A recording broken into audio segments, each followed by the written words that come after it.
पदार्थ बनवायला जरी सोपा असला ना, तरीसुद्धा ह्या पदार्थाची सर मात्र कोणत्याच पदार्थाला येणार नाही. तर त्यासाठी खलबत्त्यात 2 हिरव्या मिरच्या, 7 ते 8 लसूण पाकळ्या जाडसर कुटून घ्यायच्या. सोबतच अर्धा वाटी बेसन देखील घ्यायचंय. आता कढईत एक पळी तेल गरम करायचं. 1 चमचा मोहरी, 1 चमचा जिरे, 1 मोठ्या आकाराचा चिरलेला कांदा 2 ते 3 मिनिटं परतवायचा.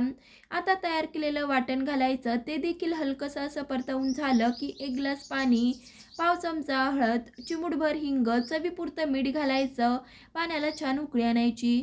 पाण्याला उकळी आल्यावरती घेतलेलं बेसन थोडं थोडं घालून अशा पद्धतीने पीठ लहटून घ्यायचंय.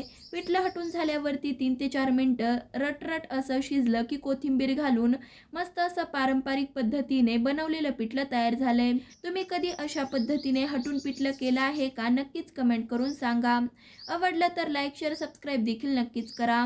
धन्यवाद.